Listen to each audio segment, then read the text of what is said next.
وبعد أيها الجمع الكريم والحفل العزيز من الأئمة والأساتذة والإخوة والأمهات، أوجه إلى مسامعكم أطيب تحية وأزكاها قائلا لكم جميعا السلام عليكم ورحمة الله وبركاته.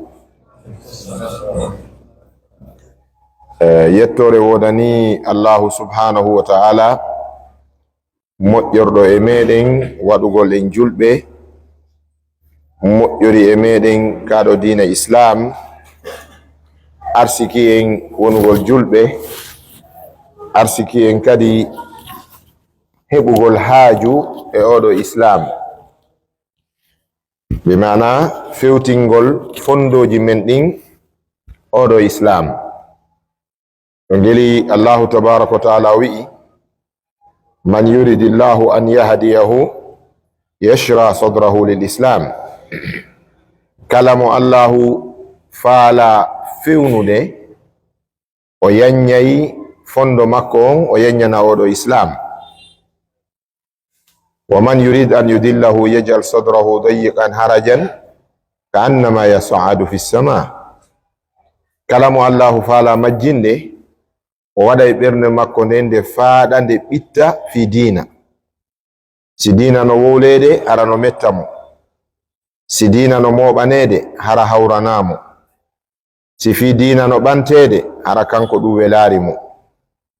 Kala ko mimmina e fi diina siko ittangol diina ɗum hino metta mo, siko immanagol diina ɗum hino metta mo. Ko sangata e diina no heɓi jarrabuyeji e ɓittendeji si ɓernde makko ɓutta. haray fi diina on no wa'animo wasi wiyama ɗo joni ƴawen ka asama ka annama yas'adu fis sama, wano pullo wirta non wa ƴawnugol puccu e ɗaggal. Si tawi neɗɗo Allahu yiɗarimo, Allahu yiɗanarimo moƴƴere makko nden, Allahu muyanarimo malal, ko non Allah warratamo yalla dando en. Ɗi wajuji Allahu tabaraka wa ta'ala no yewti en nafa majji ɗi bayanaji muhadaraji no wi'ete non lectures and symposiums. Allahu tabaraka wa ta'ala no waɗi gundo e ɗum. Gundo on ko honɗum peewal no heɓo e muɗum, anditugol ko faljuno no heɓo mum, awa kadi ino mana no wurnitay wonkiji julɓe ɓen. Allahu tabaraka wa ta'ala wi fadhakkir fa inna dhikra tanfa'ul mu'minin. O wi nokugo fadhakkir innama yatadhakkaru ulul albab. Andude wajitoto ɓen jomiraɓe haqqillaji. Nokugo o wi sayadhakkaru man yakhsha wa yatajannabuha al ashqa. Wajitoray waji on hulowo Allah, woɗɗitoto kadi ko waji on tindini kon on neɗɗo malkisaɗo. haray wajuji ɗin bila shak hiɗi jogi masali, hiɗi jogi manafi. Imma manafi ruhiya e manafi aqliya zihniya e ko wiyete kon manafi imaniya. Waju on wajuji ɗin no mari nafaji gomɗinal yankoji, nafaji ɓeydari ka haqqil e gandal e faamu, e nafaji kadi eltagol wonkiji ɗin kadi. haray sikke wo ala heɗi mari nafa. Iɗen toro Allahu tabaraka wa ta'ala yo Allah arsiku e waɗirgol ɗi fi makko kanko Allah. Joni noon si tawi ɗum no wela neɗɗo emo yiɗi fi muɗum, hande kadi haray yo fellitu Allahu tabaraka wa ta'ala yiɗimo ko ɗum si Allahu gollinimo gollal ngal o yiɗi o yarli. Nelaɗo sallallahu alayhi wa sallam fillay Anas bun Malikin radiyallahu anhu ɓe makanayno sahaba ɓen halummu ilayna nu'minu sa'a. Are tawton men kamen moɓiɗo gomɗinen haysi ko seeɗa. halummu ilayna nu'minu sa'a. Are tawton men ɗo gomɗinen ko ɗum woni aron ɗo are tawto min gomɗinen seeɗa ko bi mana are ɗo ɓeyde gomɗinal men ngal sabu kala ka mooɓa fi diina mooɓa fi Allah ɗon kan jiyaɓe Allah ɓen kala yaruɗo ɗon fi Allah gomɗinal makko ngal la shakka ngal ɓeydoto. Sahaba ɓen kadi ɓe noddodirayno ɓe enna ikhwanuna halummu bina natazakaru fillah, onon siɓɓe amen are tawo men ɗo andintinen mo be andintinoya fi Allah e fillayeji ko ɓe wiya ilhaqu bina nasdadu imanan, are tawo men ɗo are tawton men kamen moɓi ɗo ɓeyden gomɗinal men ngal ma ɓeydo ɗen e gomɗinal men ngal. Sikke wo ala haray ɗeɗo batirɗe ɗe batirɗe wajuyankoje batirɗe dinayankoje sikke wo ala iɗe wondani julɓe ɓen e ɓeydari,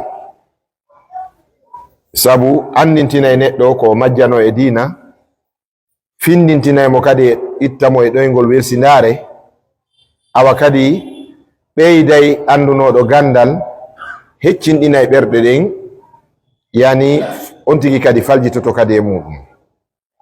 ko ɗum waɗi nelaɗo sallllahu alayhi wa sallam kana yursilu qawafila da'wiya, nelaɗo ɓe jamɓe kisi woni e muɗum ɓe imminayno seteɓe groupe aji caravanji wajotoɓe ɓe immina ɓe ilal qura wal mudun, ɓe naɓa ɓe caye, ɓe naɓa ɓe fulasoji, ɓe inna jaddidu linnasi imanahum, yahe heɗintinano yimɓe ɓen gomɗinal maɓɓe ngal, ɓe inna ɓe kadi zakkiruhum bi rabbihim, yahe andintinon ɓe joma maɓɓe. ko ɗum waɗi aya qur'ana o wi'i sayadhakkaru man yakhsha wa yatajannabuha al ashqa.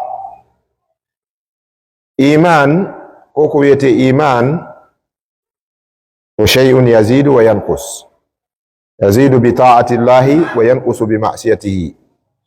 Iman on ko hunde ɓeydotonde nde ɓeydoray sabu gomɗingol Allah, mana kangal gomɗinal ngal ngal ɓeydoro sabu ɗoftagol Allah, hingal ɗustoro kadi hingal ɓuytoro kadi sabu honɗum yeddugol Allah. sa ɗoftike Allah imanu ma on o ɓeydoto, sa yeddi Allah imanu ma on o ɗuytoto. Yimɓe jahmiyankoɓe talibaɓe Wasil ibnu Jaham ɓen wiyoɓe wonde imanu al imanu jamid, ay la yazidu wala yankus, wono Ghaylan ibnu Ghaylan wiwɗo wonde iman on kañum koko mooɓi no waywa birkire ɓeydotako ɗuytotako.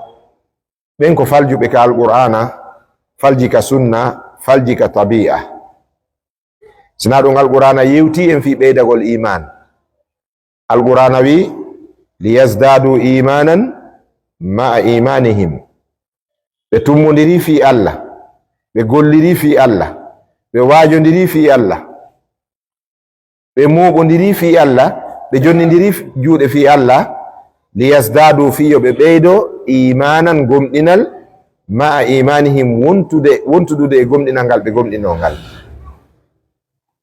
En andi ɗo ɓe waɗi ko moƴƴi ɓe ɓeydike gomɗinal, sindo ɓe waɗino ko boni ɓe ɗuytotono gomɗinal.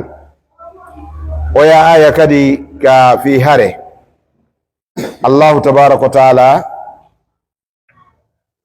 o yeti en wonde konngol ngol nelaɗo jaabinongol iblisa ɓayo wari fi sowosingol ɓe yilto ka jihad, ngol jaabawol maɓɓe ɗon hoolorgol Allah e wakkilorgol Allah e yiɗugol daranagol diina kan, Allah wi ɗum ɓeydi ɓe gomɗinal. allazina qala lahum nnasu inna nnasa qad jama'u lakum fakhshawhum fazadahum imanan wa ala rabbihim yatawakkalun.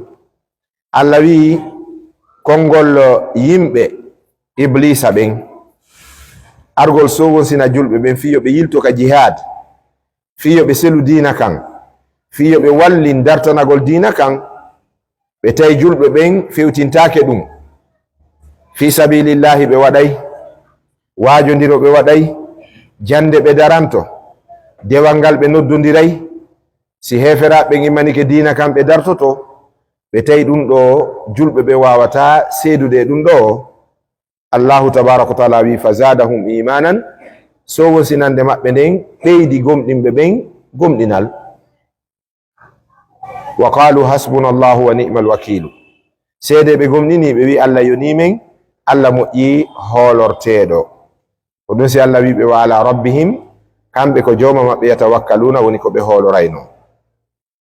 haray musidɓe julɓe tedduɓe, min babil muqaddima no ɗuuɗi ko yewtete e fi ɗum, ko haala mum lannata ko gandal wolowo lellata e bange muɗum.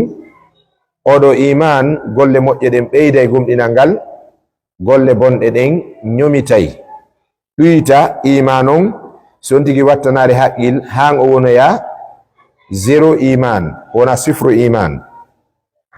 on tuman noon o wona falawal iblisa, o wona keri iblisa, o wona falawal ko iblisa soppira, o wona keri ko iblisa remira. tawa on tuman so heɓi jawdi, ko honno o miijoto, ko honno o ɓantirta geddi Allah, ko honno o organisirta concert ji, o organisa soirée ji, o organisira tournoi ji ballon, o organisa ka jawdi makko ndin yahata, ka tawata kuntum baraji o heɓata ko bakkato e bakkato e junubu tun. joni misal, mo itti jawdi mum financi yimowo, déplaci yimowo, addi e saare mum, konko walete amede ɗon, e nden beere walete nde yarede ɗon, e on sigareti ko walete fimede ɗon, e on drogu ko walete ñamede ɗon, e zinaji ko watta e on jemma ɗon kon, e violji e pankareji ko watta kon e nder jemma on ɗo, ko hon boni nene e baba mum? ko kanko finance ɗo addi on ka. ene yawmal qiyama o tawoyay ɗum ka dosiji makko ka o tawoyta ɗum hino waali e habbimo. wa ma tuqaddimu li anfusikum min khairin tajiduhu inda Allah. hada yadullu ala madha, ala anna ma taqaddamtum min alsharri yantazirukum. kala ko ardin ɗon immorde e bone, ɗum hino habbi on, wano woniri noon waɗowo ko moƴƴi kon kadi o ardini ko moƴƴi kon no habbimo. idan hiɗen duwa wattande haqqil moƴƴa moƴƴa. jawdi en andintini ɗe balɗe ɗo, almalu malullahi, jawdi ko jawdi Allah. cellal mangal ko keyemo Allah luɓuma, keccu mangu ko période Allah mo luɓuma, haqqil makin ko alahun Allah kun o luɓuma, ñeñal mangal ko moƴƴere Allah nde okkuma. haray ƴettu ɗiɗi Allah luɓuma ɗo, ɓayna an jeyi a luɓa, ƴettu ɗum ɗo waɗa ka Allah luɓuɗoma on yiɗi yarli ɗon faala. joni en jonnay ɗo tun misal daɓɓal sengo goo, si tawi a luɓiɗo goɗɗo joni e misal, a ƴetti meselal maɗa a luɓi goɗɗo, o nangima dande nden, o ugginima, o ƴettingal meselal ɗon, woni e tufirgol makal ɓawo ma, ko ndu wiyata? enen tigi wiyay ka pular, mo jawdi mum piiwo ko huɗa ɗum ka. a wiyay a min mi jonnirari mangal meselal ko barminiralan, ko mi luɓirma ngal koko humtira haaju. e misal joni luɓa goɗɗo kaafa ko fertoro geenal, o ƴetta kan kaafa ɗon o soppire, ɗum hawrante? wawa wonde. adda goɗɗo kama fiya okkormo ko o ñaama, e fiya waɗanmo, e fiya dankomo, ara tawa on e ɓengu ma ka danki, ɗum hawrante? ɗum hawranta hay goto. sago ma an tigi, si a ƴetti moƴƴere a waɗi e juuɗe goɗɗo, ko yo waɗunde ka nafayma, ka weltorɗa ka, enen tigi en jaɓata ɗum. ene ko Allah non wawi en jaɓande ɗum. Allah ɓurɗo wonde betejo, Allah ɓurɗo yiɗude ko laaɓi, Allah tawo ko laaɓuɗo jaɓata sina ko laaɓi, ko laaɓuɗo waɗata sina ko laaɓi, ko laaɓuɗo yiɗa sina ko laaɓi. ko oɗo ƴettata jawdi mum e cellal mum e keccu men, o luɓa en ɗum, ƴetten ɗum waɗe ɗum e laawol iblisa, tawoyenmo yawmal qiyamati o jalana en. ɗum wawa wonde en tawoyaymo himo tikkani en ñande dargal. ko ɗum waɗi hara yiɗen torudira. Nelaaɗo sallallahu alaihi wasallam ɓe maaki اغتنم خمسا قبل خمس piiji jowi gollitirɗin piiji jowi ɗon aɗo liddu majji jowi arde ɓe maaki gurdam maɗan gollitir gurdam maɗon aɗo a mayde ɓe maaki keccu ma ngun sagatalaku ma ngun ƴettu ɗum waɗa ɗum ka Allah faala aɗo nayiwu ma ngun nangudema ɓe maaki cellal ma ngal cellal ngal marɗa ɗo hiɗa cowo hiɗa cikko hiɗa romo hiɗa piɗɗo ñande go a wawayta ɗum pullo fu tawi ko wuggi wo ñeegay ñande go a tawoyte ko woyi immorta ko woyi joɗorta ko ya nange si joɗoɗa ko ya nange si immoɗa ñande go noon hari a pallitanto hoore maɗa gu keccungo Allah lugma ɗo ñande go nayiwu ñoƴƴaygu nelaɗo ɓe jamɓe kisima woni mum maaki wa shababaka qabla haramik ƴettu keccu ma ngun nafitora ɗum gollitir keccu ma ngun e ko nafay ma adna e lakara ota bonnu jawdi ma waɗu jawdi ma kandi yara yeeso aduna kandi nafo e lakara si ndi jawdi ma ɗi buuɗi ma ɗo nafari ma adna ɗo ndi nafoyima lakara haray a toni ka a perdu haray ko a toniɗo li anna duniya daru fana'in wal akhiratu daru baqa eɗen andi aduna ɗo ko galle lannayɗe lakara woni galle kedde ko lakara woni galle heddotoɗe kala tonoyiɗo lakara ko on toni kala heɓoyɗo lakara ko on heɓi Allahu tabaraka wa taala wi wal akhiratu khairun laka